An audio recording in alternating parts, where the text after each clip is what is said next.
right. Hey, we are back here sounding good right here in Washington, D.C. We are broadcasting from the Phoenix Park Hotel on a radio row. Somebody described it as speed dating on radio. I have Joe Guzzardi here. He is the National Media Director, and you're out there from California, aren't you? Out there from California, we are on the front line of everything bad that's happening in illegal and legal immigration. And we're just talking about illegal and legal immigration, right? I mean, we're not talking about all the other bad stuff in California. Well, there's not enough time in the day to get into that. Well, Joe, one of the things that, of course, we hear about is we've just talked with the two ranchers. And, of course, what is the issue that you see in California in a nutshell? Now, let's just do the nutshell version here today. In a nutshell, California, the leadership in California, which is to say Governor Jerry Brown, Senators Feinstein and Boxer, and the Democrats in the congressional representation have done nothing to discourage illegal immigration. And now Californians are facing a drought of historic proportions. Experts say that there's about 1 year of water left for the state. Let's just talk about the drought issue. That is so hard to understand, isn't it? I mean, that's mind-boggling. It is totally mind-boggling. But, California's population has soared over the last several decades, and most of it is attributable to immigrants and their children. So certainly the time has really passed for state government to get concerned and take what might be a politically unpopular position, but the right position, and come out and oppose more illegal immigration. In fact, what Brown should do is join the 26 other governors in the lawsuit against President Obama's immigration action. Yeah, South Carolina is part of that. Great. Yeah, South Carolina signed on. I think we were the second or the third state to sign on with that. So when we talk about illegal immigration, are we just talking about the Hispanics, or don't you all have a large Vietnamese, Chinese? You have a large population. In fact, I understand Sacramento is basically Vietnamese now? Well, Sacramento is largely or I'm wrong. Where Russian. Russian. Yeah, okay. A lot of Russian immigrants. A lot of Russians in Sacramento. Okay, I'm thinking of the wrong place. Where is it that you have a lot of Vietnamese? It's interesting that you bring that up, though, because we do have large populations of Vietnamese and Cambodians and Laotians and so forth. Those people came legally to the United States. San Jose has a large population. Right. Yes, and the Russians, for the most part, have come legally. But that gets to really what is the crux of the problem. So much legal immigration, those immigrants have children, and the population continues to soar. It's now at 40 million people and positioned to be at 50 million before 2050. Just in California? Just in California, yeah. Wow. So legal immigration, people, presidential candidates are always hailing it as what they want to see more of. But in reality, that's at least as dangerous to America's fabric as illegal immigration. Hasn't there been times in our history where we've said we just can't take any more people right now, or we've slowed it down?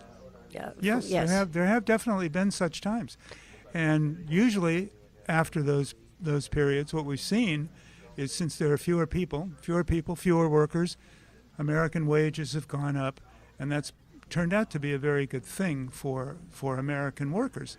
Now we have such a glut of immigrant workers that wages have been depressed for years. So we'd like the politicians, for example, Lindsey Graham. Yes, I've got an interview with Lindsey today at 12:30. Here? Not here. No, in his office. Okay. Well, I'd love to be a fly on the wall. But, to come out and just speak openly about it, it's not a bad thing. We know that South Carolinians were strongly opposed to that Gang of Eight bill. Mm-hmm. And, he gets up and spins his tales about what a wonderful thing it's going to be. Clearly not. Clearly not. Because? Clearly not, because it means more people. More people. I think the Gang of Eight bill was going to legalize every illegal immigrant in the United States and create something like 30 million more worker visas. I mean, instead of referring to these things as visas, people should say jobs, because visas, these types of visas equal are jobs. Future job holders. So when you look at it that way, it doesn't take a lot of intelligence to see that it's a really bad thing for American workers. Now, one of the things that I would be interested in, since in South Carolina we have a really hard time getting enough labor to work our farms, the immigrant labor that comes in. They have a hard time. The visa program the H-2 visa program is very difficult. It costs them a lot of money. H-2A. Well, yeah. What does California do? You have a huge population of illegal immigrants, but you also have a lot of food that needs to be picked and produce, etc. What California does is use illegal immigrant labor. And I know that the growers say that the H-2A visa is terribly complicated and therefore they can't use it. But, to me, that's an extremely lame excuse. The visa has been used successfully by some growers, and so what if it's complicated for them to use it? You're just going to have to plan ahead a little bit and follow the rules that are outlined on the visa. Also, farmers might consider mechanization, which has worked successfully in European countries for a long time. Using robots? Maybe. I mean, historically, the solution to labor shortages isn't to open the borders, it's to pay more money. That's the historic, tried and true solution. But we don't want to pay more for our strawberries and our blackberries and all that kind of stuff, That's all ag propaganda. That's ag propaganda? The difference to you at the supermarket would be infinitesimal, as opposed to the cost, what we like to call the high cost of illegal immigration. People coming to your state, all across the United States, settling in, sending their kids to school, applying for benefits, and on and on and on and on. It's a lot cheaper to pay 25 cents more for a head of lettuce. I could probably do that. Okay, so with the drought, I mean, all I've read is that how they're, you're not going to, what's going to happen, here's a question, what's going to happen to the golf courses? Golf is very important to South Carolina. What about in California, just to go off topic a little bit? Well, you have rain in South Carolina. We do, yes, but, what if we had a drought? But what do you do out there in California? There's no question that there should be some severe restrictions on the amount of water that's wasted on golf courses and in baseball parks and on rich people's lawns and all of that kind of stuff. But in the meantime, the truth is that every new person that comes to California is a water consumer. There's just no question about it. Well, we need water, right? We need water, yeah. And Brown has passed signed some bills into law, hoping to encourage Californians to conserve. Right. But so far, there's not much indication that that's been successful. And then there's other problems, too. California's got millions of visitors every year. Sure. They check into their hotel rooms and say, hey, I'm paying $500 for this hotel. If I want to take a 20-minute shower, I'm going to do it. So it's a problem that he needs. That sounds kind of like what, hasn't President Obama said something? We shouldn't be able to have 20-minute showers if we're paying for it. I mean, I've heard some conversations like this. Talk is cheap, Ann. Talk is cheap. Yeah, that's what we're doing right now. Is it cheap? No. Our talk is important. Their talk is cheap. Okay. I mean, speaking of President Obama, he just introduced this new refugee program for Central Americans. They're going to fly Central Americans from Honduras, Guatemala, and Salvador to the United States to be reunified with their illegal immigrant families. Well, a lot of those guys are going to settle in California. So what's that? That's more illegal immigration encouraged by the federal government. Now, just out of curiosity, this goes back to just old school America, and some people say that is very old school. It used to be when somebody came here to America, they became an American. Sure, they kept some of their traditions and everything, but they were impressed with being able to speak English and their native tongue. We don't see that anymore. I spent 25 years in the California public school system as an English as a second language instructor, and I'm sorry to say that there was very little evidence among the students of really wanting to learn English, even though, they were living in an English-speaking community and it would have been easy for them to go out and interact with English speakers and stuff. It just simply was not a popular thing. Sure. So, what do you think about the future of California, though, with this drought and with all these people and everything? You're not going to try to send any to South Carolina, are you? You can never tell.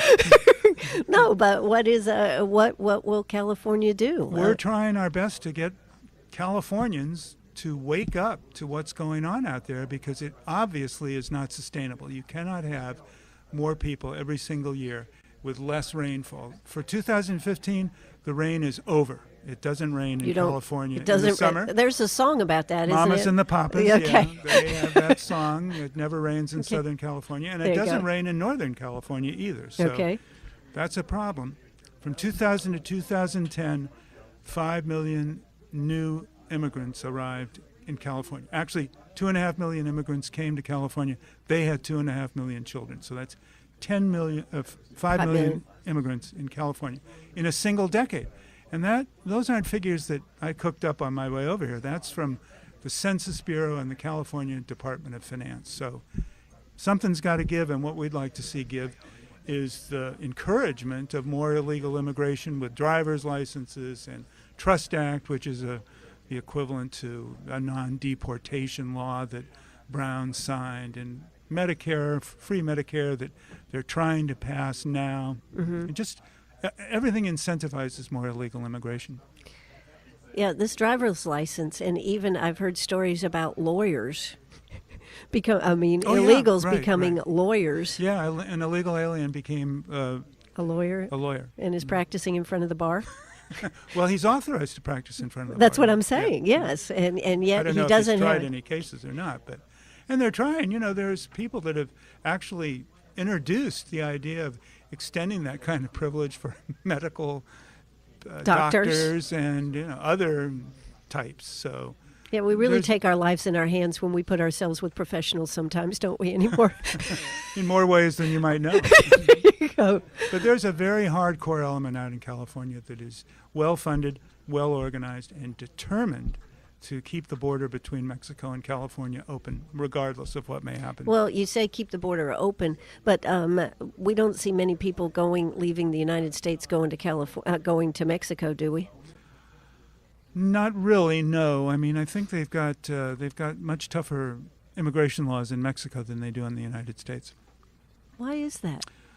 Well, they value their country, and they want Mexico to remain Mexican. And in California and in too many other states in the United States, that's considered to be a quaint topic, a quaint idea. Old school, right? Yeah, old school, exactly as you had said. Yeah. Well, listen, I sure appreciate you taking time to talk to us this morning. Well, it's a pleasure to be with you and to chat with your listeners all over the country. That's right. I enjoyed it very much. All right. Thank you, Joe Guzzardi, the National Media Director from out there in California. Are you going to stay in California? One last question. I've actually moved away. I'm a native-born Californian who just couldn't take what was happening in California anymore. I left the state in 2008, very, very sadly, but I couldn't tolerate it anymore. So where do you live now? Pittsburgh, Pennsylvania. Pittsburgh, Pennsylvania. See, the internet makes it all possible. Right? It does make it all possible. Pittsburgh is great. Very low immigration. I can go months without hearing Spanish spoken anywhere. Wow. Downtown, in my neighborhood, in any of the retail stores, which out in California now, got very high employment among immigrants. Right. So it's refreshing. It is. Well, listen, I'm glad I asked that question. Thanks so much, Joe. Thank you, Ann. All right. Let's hear a word from our sponsors. We'll be back.